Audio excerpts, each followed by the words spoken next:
What's up, Raider Nation? Thanks for tuning in. We're not going to waste any more time. We're going to get right to it. Today, I want to go through the transactions that the Raiders have made, the players that have left, the players that they have signed, and the players that have went on the injury list. Also, we're going to talk about the training camp, the process that they're going through, and the players that are standing out in the training camp. And I'll also take a minute to talk about Josh Jacobs and the contract situation. And without any further ado, let's get into it.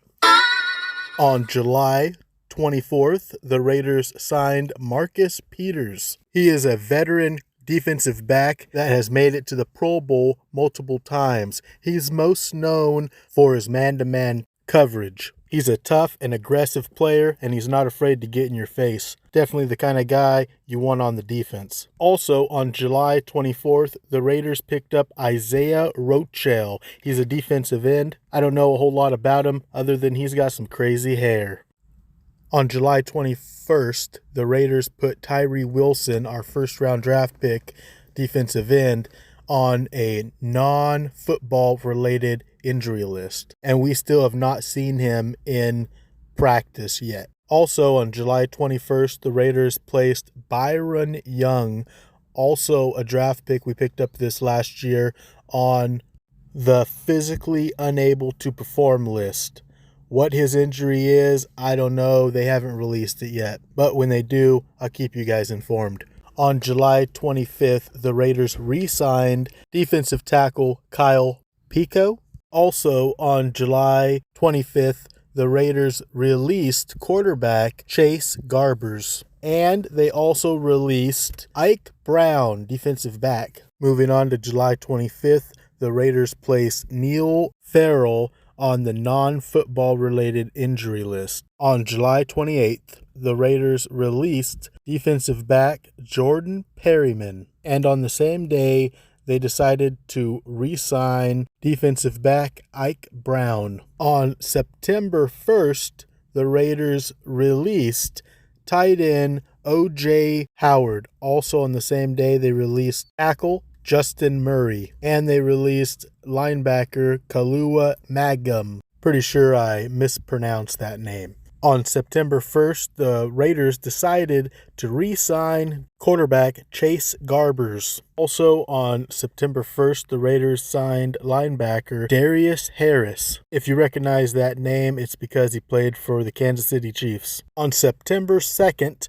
the Raiders signed tight end Jacob Hollister. On September 3rd, the Raiders placed running back Austin Walter on injured reserve. That's going to do it for the transactions that the Raiders have made these last 2 weeks of training camp. Okay, let me explain to you guys what is going on with the Raiders training camp and how it's working. The first week, July 24th, they decided that they're going to go with no pads for 1 week. The next week, they put on pads, which is this week. They have padded practice for a week and a half, and then it's the first preseason game. There was a lot of mystery about if Jimmy Garoppolo was going to be ready for training camp. He did show up the very first day of training camp. It seems to me like he's going on for a day or two, and then they let him sit.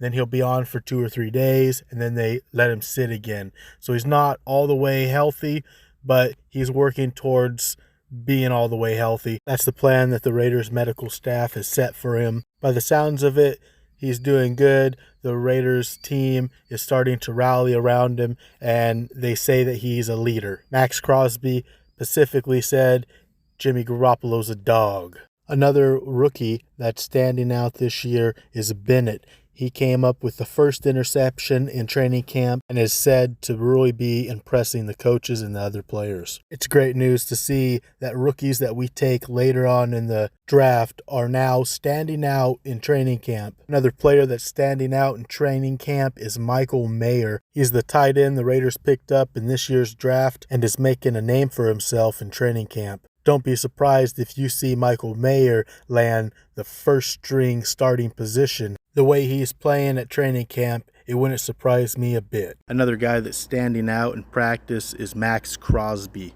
But would you expect anything different from Max Crosby? His motor's running 100 miles a minute. He's talking trash, getting physical, and showing these rookies how it's done.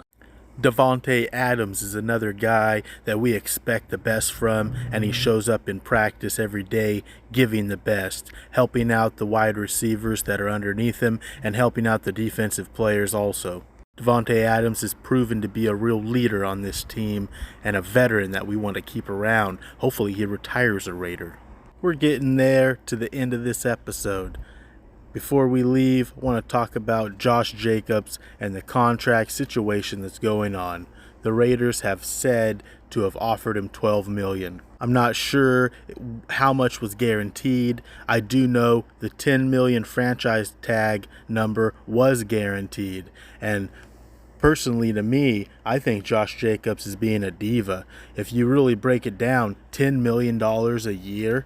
Are you kidding me? How many people could retire on that? At least 20 people could retire easily and comfortably on $10 million.